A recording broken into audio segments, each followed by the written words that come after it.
দূর থেকে দেখলে মনে হয় লাউ বা কুমড়া ঝুলছে, কিন্তু কাছে গেলে বোঝা যায় সারি সারি সবুজ, কালো ও হলুদ তরমুজের সমারোহ। রসালো ও সুস্বাদু ঝুলন্ত তরমুজ রাখা হয়েছে পরম যত্নে। জেলা শহর বাগেরহাটের মাটি লবণাক্ত। এই লবণাক্ত এলাকায় অমৌসুমে বিভিন্ন পদ্ধতিতে তরমুজ চাষ দিন দিন জনপ্রিয় হয়ে উঠছে। এখানে ডহর মৌভাগ গ্রামের কৃষক বিশ্বজিৎ মৎস্য ও সবজি চাষের পাশাপাশি প্রথমবারের মতো ঘেরের পাড়ে অমৌসুমে তরমুজ চাষ করেন। চারিদিকে লবণ পানি, এর মধ্যে স্বল্প সময় ও অল্প খরচে ঝুলন্ত তরমুজের অধিক ফলন হয় খুশি এই চাষি। অমৌসুমে তরমুজ দেখতে আশেপাশে কৃষক ভিড় করছেন। আগামীতে আরও বেশি জমিতে চাষাবাদের আশা করছেন তিনি। 5 কেজি 6 কেজি ওজনের হয়েছে ছোট, আর উপরে আছে 7 কেজি 8 কেজি। অন্যান্য ফসলের তুলনায় খরচ অনেকটাই কম, রোগবালাই কম এবং লাভ অনেকাংশই বেশি। এতে কৃষকের বেশি লাভ হবে। ভাড়া নিয়ে মাদার আমার খরচ হয়েছে 60 থেকে 65,000 টাকা খরচ হয়েছে। আমার বিক্রি হতে পারে 2.5 লক্ষ টাকা বিক্রি হতে পারে, মানে 2.5 লক্ষ টাকা প্রায় আমার লাভ থেকে যাবে। বিগ ফ্যামিলি দেখা যাচ্ছে সর্বনিম্ন নিচে 4 কেজি, উপরে 7 থেকে 8 কেজি।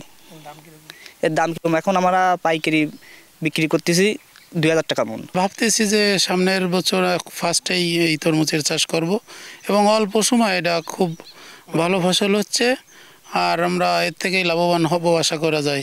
সপ্তাহে 2, 4, 5, 10 খান ট্রাক লোড হবে এটা আশা করি, এবং আমি নিজে একাই 1 খান ট্রাক লোড দেবে এরকম মন মানসিকতা নিয়ে আমি চাষ করব। খরিদ করে নিয়ে যাই কুমিল্লা, নিমসা বাজার, যাত্রাবাড়ি, গাউসিয়া, ঢাকা, আর বরিশাল। খাতে সুস্বাদু, খুব রসালো মিষ্টি জিনিস। গরম সময় বাইলটা খুব চাহিদা আছে।